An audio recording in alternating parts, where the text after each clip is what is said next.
I dette fjerde strategicaset så skal vi se på Dynatec i Askim. Dynatec ble startet som et lite konstruksjonskontor for 25 år siden og har vokst til et konsern.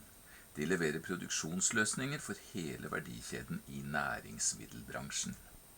Josef Filtvedt heter han som startet det hele, og han har inntil for et par år siden stått for den daglige ledelsen av firmaet. Vi er så heldige at vi har fått en prat med han. Da sitter jeg her med Josef Filtvedt, som startet suksessbedriften, får vi vel si, Dynatec, for 25 år siden. Bedriften fyller 25 år i disse dager. Hva var det som førte til at Dynatec da ble etablert? Det var ikke så veldig avanserte planer den gangen.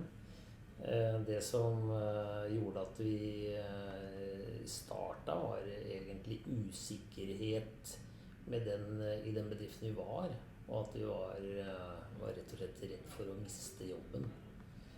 Og det var egentlig tilfeldig at det kom noen og spurte om vi kunne utvikle en ovn for bakerier. Og vi mente vi kunne det, for vi lagde ovner til litt komisk da, til epoxy og industrianlegg, det lakkering da. Og da mente vi at vi klarte å bygge ovner. Og når vi så på en sånn bakeriovn, så var det vår viktigste ressurs. Det var uvidenheten. Og det er jo fortsatt uvidenheten om hvor krevende det er å starte et prosjekt som innebærer, det er jo ikke bare utvikling, men det er hele veien fram til et produkt som skal selges og fungere og få et renommé i et marked. Det skal jo ikke bare lages, du skal jo også selge det. Og heldigvis at ikke vi visste hva alt dette innebar, for da hadde vi vel ikke tørt å gå på. Akkurat det samme sa jo Tor Sørnes i Wingcard Case-videoen, men du sier jo så sterkt at uvitenhet er en ressurs, sier du. Det er jo et sånt mantra som du har. Og du har jo en annen, du snakker jo om dette med erfaring. Det er jo noe som mer dukker opp som problemer, og som hindrer deg. Og det er jo kanskje derfor du prøver å få ungdommen inn på banen. Ja, jeg har jo møtt eldre, erfarne folk da. Og det er jo en sånn fellesbetegnelse. Erfaring er en fellesbetegnelse for de feilene vi gjør. Det er det vi kaller erfaring. Har mye erfaring, har gjort mye feil. Og det behøver ikke være negativt, for det kan det hende at den har vært med på mye. Men det som er pussig, det er jo at erfaringer, det er jo noe han skulle tro han hadde bak seg, men faktisk så dukker det opp i veien foran deg. Altså hvis du tenker billedlig da, en vei mot utvikling da, så dukker det opp hindringer. Og nå er det jo blitt et konsern. Ja, vi er jo lite sådan da, men du kan kalle det det, i og med at det er flere bedrifter, så sånn per definisjon så blir det jo det. For det begynte jo, altså etter at dere brøt ut da, fra din faste jobb, så var det jo et utviklingsforetak. Produksjon måtte jo gjøres et annet sted, og da bygde du jo opp mange strategiske allianser rundt omkring. Et nettverk, gjør du ikke det? Jo, vi begynte ganske tidlig med det, og har utviklet det over tid, faktisk i alle de 25 årene, så har vi hatt fokus på akkurat det. Så i 89, altså 2 år etter at vi startet Dynatec, da startet vi et firma som Skipet Mekaniske Verksted, SMV, som det har hett helt fram til nå. Og det var jo 2 gründere og meg da, som gikk sammen og startet det firmaet for å bygge maskiner for Dynatec. Og det har de gjort i alle år. Og så er det vel slik at i det aller siste da, så er disse firmaene kommet inn som en del av Dynatec-konsernet, som du sier er ikke så veldig stort som konsern, men det er 200 millioner i omsetning. Ja, Det har, det har blitt Vi jobber nå med en paraply både med logo og navn, og også eierskap. Vi har kjøpt oss opp der. Så det har vært viktig for oss, den nettverkstanken, for å få komme dit vi er nå. Dere har jo vært gode i Dynatec til å tenke dette med trender og forutsi hva som kommer. Og mye av suksessen har vel nettopp vært for dere har vært så gode til det som noen kaller for forutvitenhet. Ja, der har vi jo vi har truffet på noe og bomma en del. Vi har ikke klart å treffe på alt. Det er forferdelig vanskelig å spå. Hva er det heter? Særlig om fremtiden. Det er vanskelig. Vi så da vi kom inn på slutten av 80-tallet en bransje, altså norsk matindustri, som hadde behov for automasjon. Det var mye manuelt arbeid. Det mener jeg vi så ganske tydelig, og det begynte vi å gjøre noe med en gang. Jeg kan nevne et konkret eksempel som vi så ganske tidlig. Og det var dette med at et brød er jo for stort for de fleste. Det er jo på 750 gram. Og det er jo veldig få som klarer å spise opp et brød før det blir ødelagt. Og da reiste vi til England, særlig hvor der kan du kjøpe brødskiver i antall. Du kan få med 2 skiver og 4 og 8 og så videre. Og vi fant ut at det er kanskje å gå litt langt, men i hvert fall for halve brød, det kommer. Ja, altså det er en sånn veldig sånn megatrend, det med at det er så mange som spiser alene. Og det er noe som man må prøve da å forutse hva vil det ha å si for matvaner. Hvem produkter er det som er aktuelle? For eksempel Fjordland. De har vokst opp da på grunn av at dels at det er mange enslige, men også fordi folk spiser til forskjellige tider. Og du har jo sagt det at en ting er jo å se trender og forutsi trender, men en annen ting er jo å skape trender. Og dere har jo vært med på å skape trender innenfor norsk brødproduksjon i hvert fall. Ja,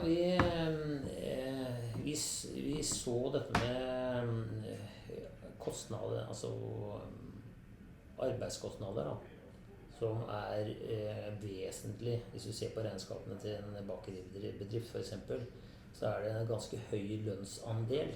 Det kan være helt opp i over 40% av omsetningen som går til lønninger.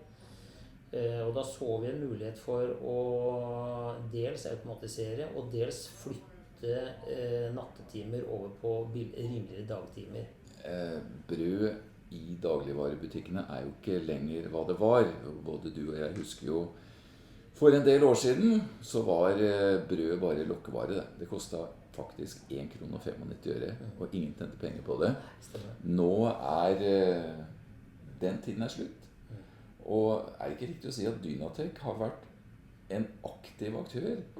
Gjøre om det der, slik at brød faktisk nå er noe som er en veldig attraktiv vare, og det er høy grad av variasjon, det er dekor på brødene, og det er veldig mange alternative smaker, og dette er jo blitt nærmest sånn gourmetbrød i langt større grad nå enn før. Det er riktig å si. Vi startet i 91 med dekorering av brød, og etter hvert har vi utviklet ganske mange forskjellige løsninger for snitting og dekorering, både før og etter heving, for å få alle de variantene du nevner nå. Og vi har utviklet løsninger også for pølse- og hamburgerbrød. De som heter Buffalo, disse med mønster på, de hamburgerbrødene er det vi som har utviklet. Så det er nok riktig å si at der har vi helt klart vært ledende på det. Og ikke nok med det, innenfor brød i dagligvareforretninger og andre steder nå, så ser vi en variantmengde som var langt større enn den var tidligere. Og det med varianter, det koster penger. Og det ble rett og slett for dyrt i produksjonen tidligere, fordi at du hadde omstillingstider og masse plunder og heft Nå dette automatisert på grunn av at dere tenkte med forutvidenhet, slik at det nå fantastisk enkelt med utstyr fra Dynatec til å kunne ha en stor variantmengde. Det helt riktig. Det ikke noe ekstra jobb i det hele tatt i dag å dekorere brød. Om det snitting eller strøing, så går det inline. Det en del av linja, og det går helt automatisert. Vi har faktisk helt nye dekorløsninger nå, som går på ikke bare strøing, men går på trykking. Så tenker dere jo også aktivt rundt dette her med strategi, ikke sant? Og dere har jo en litt spesiell strategisk prosess. Kan du si litt om den, Josef? Ja, i starten, hvis vi går tilbake til 20-25 år, så var det mye mer tilfeldig enn det nå. Så det har vært en prosess å komme dit. Det var ikke alle avgjørelser som var like godt gjennomtenkt den gangen. Og det det sikkert ikke nå heller, men nå har vi fått et system på det med strategi. Vi har en årlig samling som går over 2 hele dager. Tidligere var det bare salg som var med. Nå har vi med både styret der, alle som jobber med salg og marked, pluss at vi hadde med ettermarkedssjef og prosjektledere på den samlingen vi hadde nå i år. Det blir en del mennesker ut av det der da? Ja, det ble ganske mange nå da. 20? Ja, det var noe sånt. Ja, og der gjør dere en del analyser også? Ja, vi har etter hvert fått et sånt fast program som går på analyse av konkurrenter. Vi har en SWOT-analyse. Vi ser på tallene til alle konkurrentene våre, hva som har skjedd. Og vi ser på agenturer, altså leverandører, og samarbeidspartnere, hvem vi samarbeider med, og hvem vi kanskje bør innlede samarbeid med. Og vi gjør en jobb som til hjelp når det gjelder ansettelser, når det gjelder kursing og videreutdanning av folk, og når det gjelder hvem messer vi skal delta på. Altså de store valgene, hva skal vi bruke tid på? Og der den strategidiskusjonen, den årlige samlingen, viktig, for det laget et dokument som litt sånn, ja, litt veikart da. Vi prøver også å se litt i glasskula, prøver, for å se, det noen nye trender som kommer opp? Det noe som har med spisevaner å gjøre?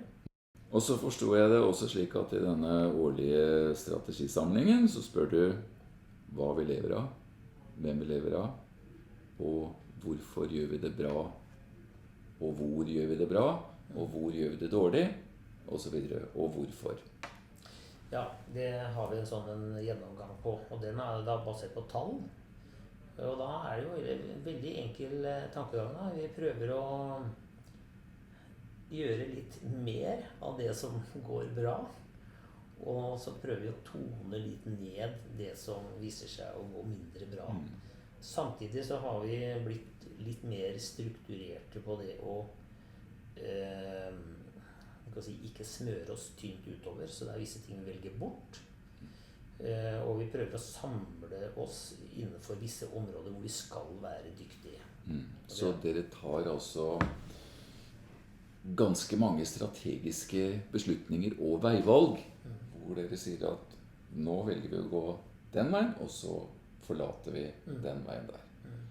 Slik at det blir fokus. Vi prøver å holde fokus. Og vi har også diskutert dette helt grunnleggende da, som har med hva egentlig målet for det vi driver med. Og da har vi vært enige om i mange år at målet det å overleve. Det målet. Nå sier noen at det lite ambisiøst, men det ikke bare enkelt å overleve.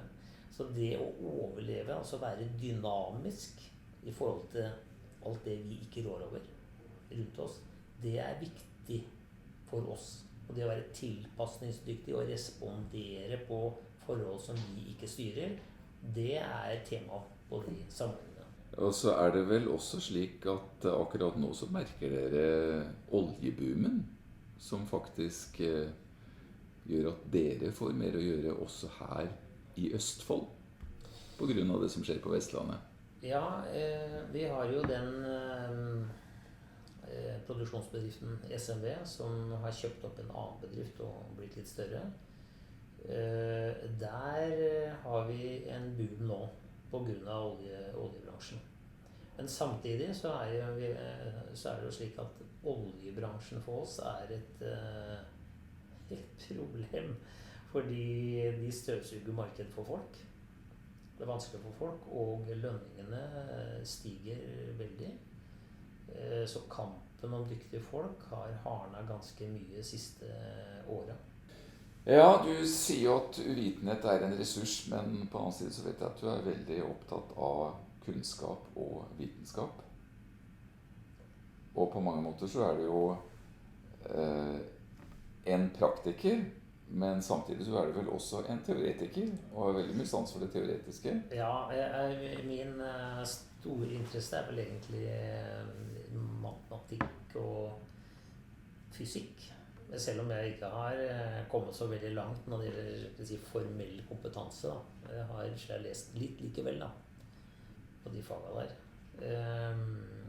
Vi har noen 5 grunnverdier her.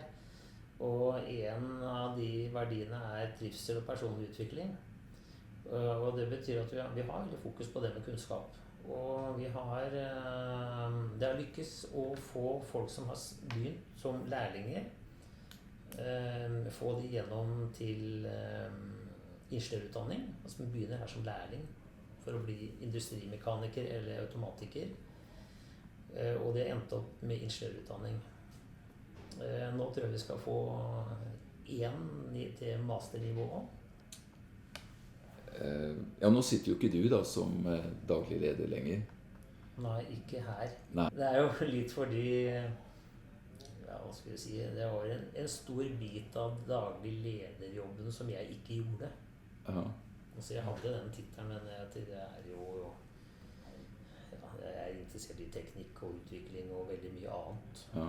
Og jeg følte vel egentlig at jeg ikke gjorde hele den jobben. Men du har vel vært god på 2 ting, og det er jo ikke så lett å kombinere det heller. Det er forretningsutvikling og teknisk utvikling. Ja, det er 2 ting jeg pleier å spøke litt med. Jeg er interessert i de detaljene, altså det å skape løsninger. For jeg mener at enhver løsning er en sum av veldig mange detaljer.